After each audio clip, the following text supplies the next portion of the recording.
What's up guys, Cloudie here, checking in from the America server, and in this video we're gonna be looking at Edgelord Clouds, I mean Rebel Clouds of course. Now as a forward, on paper he looks very strong, especially for certain fights or game modes, but I would still urge people to just hold on a bit, like wait for further tests to be done, see how he scales in different contents, and then make your own decision. Don't just rush it because he's new and shiny, or actually not shiny because he's rather dark. But yeah, let's check him out. Now my game has been rather unstable since the patch, so hope I won't be crashing during the video, but let's see what our Rebel Claws can do.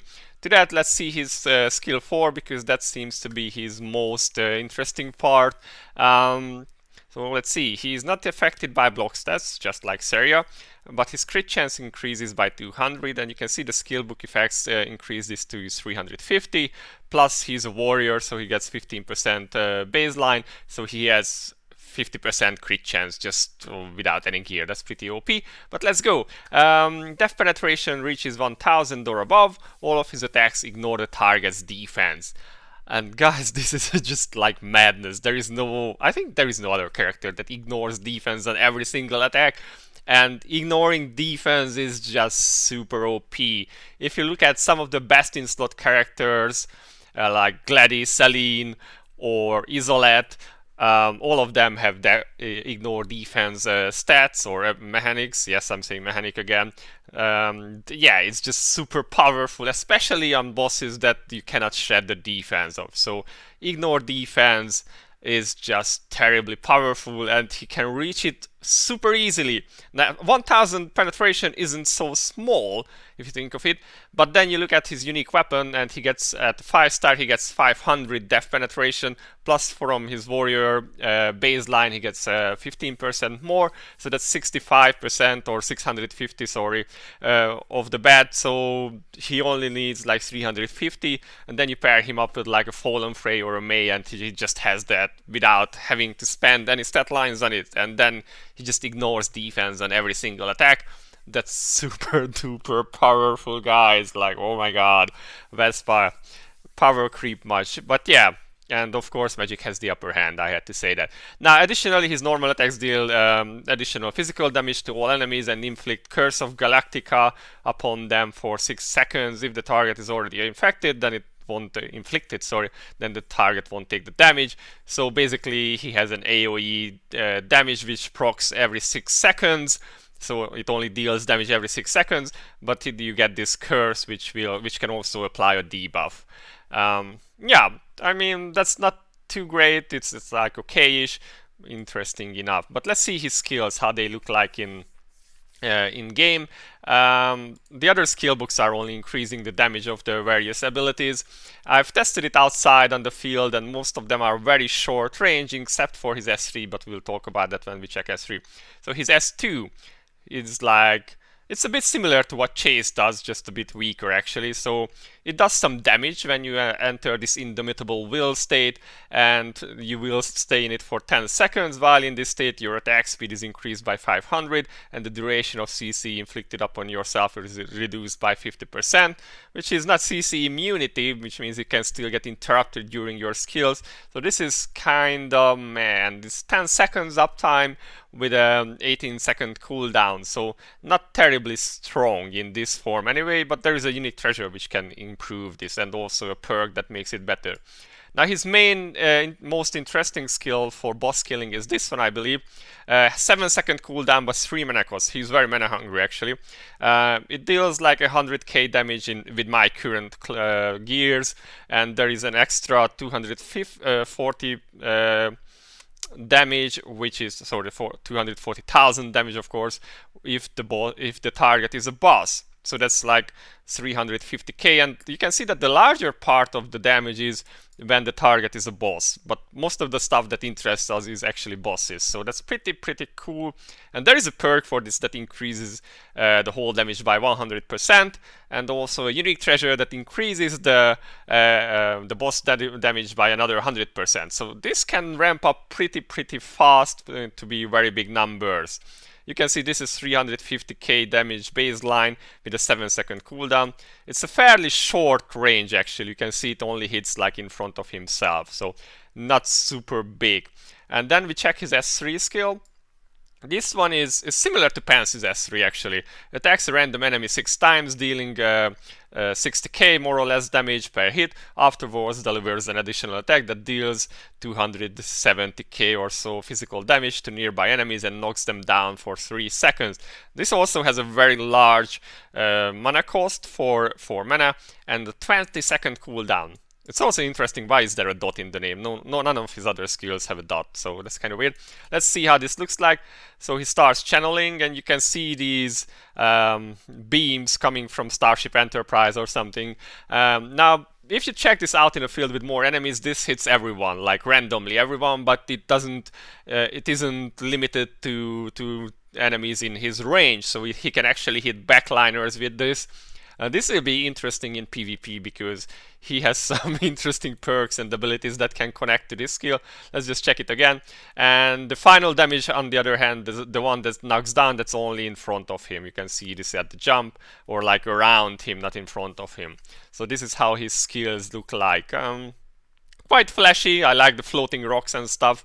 Just kind of weird that he's so dark, but whatever. Okay, so these were his skills. Definitely he's very powerful with his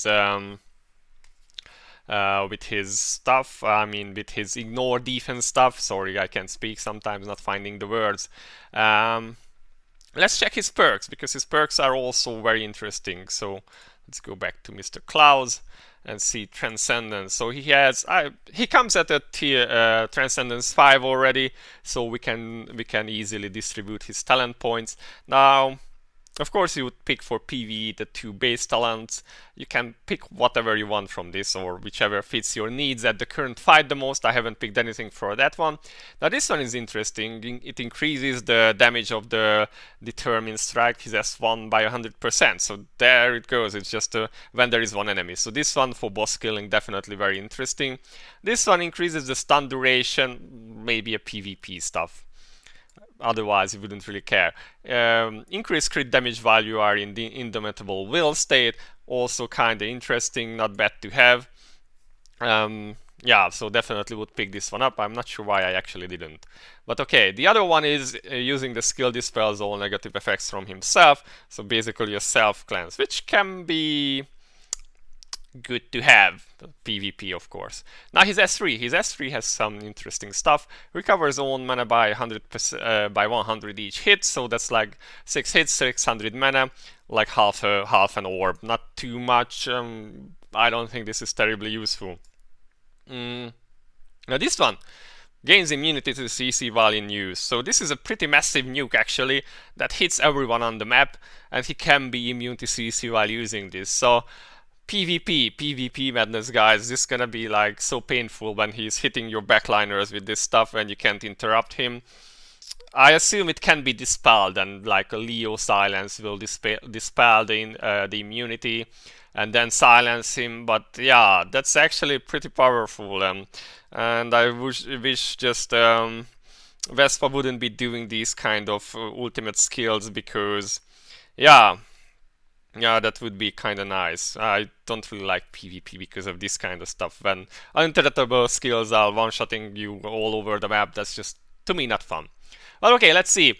So the power of Galactica, this is the curse of Galactica. It can reduce the target's physical defense by 50%. And this has actually 100% uptime. It just procs and then gets reapplied. So it's pretty nice, but it doesn't really do anything for Klaus himself because he ignores defense. So reducing the target's defense that he's ignoring already, it doesn't really make much sense for himself, unless you are using him as a defense shredder bot in, say, Galgoria. Yeah, Galgoria can be shredded. So if he's like not your main DPS, you can still take him to be reducing his defense by a lot, which means that, for instance, you could take Loman for a more defensive build with Rebel Claws as your shredder. You wouldn't need Philip in that case. So that could be a pretty interesting combination. You can also take Power of Galactica Dark, deals additional physical damage equal to 100 of attack to non-hero enemies. Now, the additional damage of the power of Galactica only procs every 6 seconds, so that's like 15-18%, something like that. Yeah, something like that, I guess. Quick napkin math. Yeah, I'm bad at math anyway. So yeah, it's not a terribly high number. In AoE situations, it could be good for, like, if you were running Eclipse with him and you have to clear out a lot of mobs, you know, per waves, then maybe this is useful. Otherwise, it's a fairly small number, so I wouldn't really be terribly interested in picking up this one. This one, on the other hand, also is kinda nice. At the beginning of each battle, Rebel Claws deals 12% increased damage to non-hero enemies and takes 5% reduced damage. This effect can be stacked up to maximum 5 times. So 60% increased non-hero damage and 25% reduced damage. Now compare this to Seria's tier 5 Dark and you are like, thank you for the power creep, Vespa Magic has the upper hand. Yeah. Now, yeah, very powerful, especially in Eclipse, of course, or like Escalon, which has more stages. Yeah, other fight that has more stages is, of course, small Shakmei, but Shakmei has defense ignoring stuff. I mean, he doesn't really have defense, so defense ignore doesn't do that much there. I assume Klaus will not be terribly good there. That's what I have heard from others anyway. Yeah, let's see his items. So I did not pick up any of them just yet, but we can see them in the index. So item index, let's see, unique weapon, warrior, this should be in Galactica, which I still say Galactica sometimes. So increases less defense penetration by 200. Upon every skill use, consume 20% of his own health, and increases damage dealt to enemies by 2% for 30 seconds. And the damage boost effect can be stacked up to maximum 5 times and is irremovable. Now if you go up to 5-star, which you would if you are building a main DPS, you can see he gets 500 depth penetration, which is half of the requirement for the defense ignore threshold. And the damage dealt to enemies is increased by 5% per stack, so this goes up to 25%, which is quite nice. This is just coming from his unique weapon. Now the 20% health consumption is like, it's not a small number, but it's not as bad as Chase, who just constantly loses health because he needs to use skills, and his lowest cooldown skill is actually 7 seconds, so like he's less likely to kill himself than Chase is. So in this case, I would say this isn't terribly big of a burden unless you can no longer heal, like in the later Eclipse stages or like in Galgoria if you have reached the soft enrage timer. But otherwise, I would say this is not really a big deal. And he can actually lifesteal, so as long as his lifesteal works, of course not in Galgoria, then this will not be a problem for him, I think. Let's check his unique treasures. There are some interesting options with the unique treasures. This one is his first, and it's a bit weird looking at this one on this specific day. I guess a bit sad too, but yeah, that's just how life is sometimes. So let's see. This is for his S3, reduces cooldown by 2 seconds, and each hit inflicts stun on the target for 1 second. So this one is the one that randomly hits everyone on the map. I guess if you were running him in PvP, this could be an interesting choice. This reduces the cooldown by 5 seconds, so makes it 15 seconds. That one in PvP is probably less interesting, because the first round will probably kill everyone. But the fact that it also stuns, it's a mini stun, it's just 1 second, but that's enough to interrupt everyone on the map. So yeah, I would say if I was running him in PvP, it would be probably with this one, and I would just try to like shield him and then kill everyone with his S3. I'm not looking forward to be running into this in PvP. Now, this one is his skill 2, the Indomitable Will. Increases the duration of Indomitable Will by 5 seconds, so this goes up to 15 seconds with an 18 seconds cooldown, so it's like 3 seconds downtime for it, which is not too bad. And if you take this up to 5-star, then it will also provide a 30% attack buff, which is not bad. I mean, almost constant 30% attack buff on top of the speed and the crit damage buff with the perk. This could be, for a generalist use, this is probably the best one. For boss scaling, maybe not. Because let's see what else he has. So Cloak of Despair reduces the mana cost of his S1 determined strike and increases the additional physical damage by 40% if the target is a boss. And this goes up to all the way 100%. So I would say for boss killing, like going for Earth Trial, this is the best one. Because you could see that like 2/3 or like 70%, 60 something percent of his damage was from the additional effect that is increased against bosses. He has a perk that increases the whole thing by 100%, and then the additional boss damage part can be increased by another 100% using this one. So if you were specifically looking for a boss killer which is alone, then I would say this one is the best one, the Cloak of Despair. At least that's what I would pick up personally based on the current numbers, but I'm sure there will be some more testing and then we will see. I have seen some runs like Shell has cleared 10 Earth 10 I guess with like an A1 plus 19, and she was using the UT2, and then UT4 again seems to be a PvP one, increases CC resist by all the way up to 750, so that's like almost complete CC resistance, and reduces the target's depth penetration by 200. Well, I'm not sure why you would need, well, PvP, yeah. I guess it works in PvP. CC resistance is quite nice. I mean, add the like 2 more lines and you are there at maximum CC res, and yeah, that can be pretty good, like an unstoppable character. But then again, not sure. I mean, if you want to go really hardcore on PvP, then I guess that works. Otherwise, yeah, I don't know. We'll see. For PvP, I would probably pick his UT3 because that's just like seems like a really crazy thing to do, to be constantly stunning everyone on the map while nuking them and while being uninterruptible too with that perk that doesn't have actually any downsides to it. You do not need to pay more mana or anything, unlike certain other characters do. So maybe some rebalancing could be done on the older characters, but this is of course about Rebel Clouds.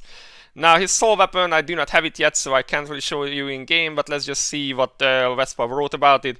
Activation condition is that it can be used after using skills 4 times. Summons the soul of Galicta, increasing own attack by 40% for 10 seconds. Afterwards, attack a random target and nearby enemies in a circular range, dealing physical damage and knocking them down. So interesting. Increases advancement 1 increases the damage, and advancement 2 increases own damage that ignores defense by 30% for the duration of soul. So basically, advancement 2 will increase your damage because all of your damage is ignoring defense by 30%. And yeah, that's powerful. 30% damage increase for 10 seconds, which is of course the burst phase that you get in a lot of boss fights. That's not too bad. So yeah, that's all his gear, skills, and talents, guys. Of course, there is also a limited costume for him that you can get with his step-up summon. So, final judgment for him, or verdict at the current state. He seems to be very good at killing single target bosses, especially Trial of Earth. But if you already have a boss killer for that one, you do not need him really. He can be very good at like TM raids, Galgoria for the Death Thread, or Escalon, which has multiple stages, so he would be pretty powerful there, I believe. And of course it fits the story, because he was the one who fought off Escalon at the end of chapter 10. Eclipse could be very good, because it's also multi-stage fight. Small Shakmei, probably not so much. I would assume he struggles there because his AoE isn't that strong, I believe, and his ignore defense mechanic doesn't work that well against Shakmei himself. Same with Big Shakmei. Melee players are a bit scuffed there anyway, so wouldn't really, and his he can't really do much there either, because his ignore defense just doesn't help, and Big Shakmei is not a multi-target fight. So his main profile would be then Trial of Earth, Eclipse, and TM Rays, which is not bad. These are 3 of the endgame contents, and 2 of them involve soul weapons, which are really important for your progress in the game. So it doesn't look bad. He does seem to be capable of doing more damage than like Dark Lord Castle, but not by so much that you definitely need to run out and replace your fully built DLK just for Rebel Clouds. So, you know, depends on where you want to use them and what you want to do with them. Every fight has a different hero preference. Clouds can fit a number of boxes, but he isn't like Pansy where he just can be used everywhere, in my opinion anyway. So yeah, that's the verdict on him. Definitely seems strong, but perhaps not an all-rounder character. Also a bit boring, with like he doesn't really have any fancy skills. Like he just spam his S1 most of the time, or in PvP his S3. Yeah. And world bosses, well, world bosses are a little bit different because they usually don't benefit that much from ignore defense unless you are talking Xanadus, which could be good. We'll have to see in testing. So yeah, that's it, guys. As said in my introductory statements, I would wait with investing in Rebel Clouds just for now, see how he fares in other contents, but in the stuff that he seems to be good at, he seems to be pretty good at. So if you do not have like a character for Trial of Earth just yet, or Eclipse just yet, then you can get him for free right now in the story dungeon, so maybe he's worth building. So yeah, these are my thoughts. Let me know in the comment section what you think about him. Will you be getting him? Will you be building him? And this has been Cloudie for now. See you in the next one. Bye bye.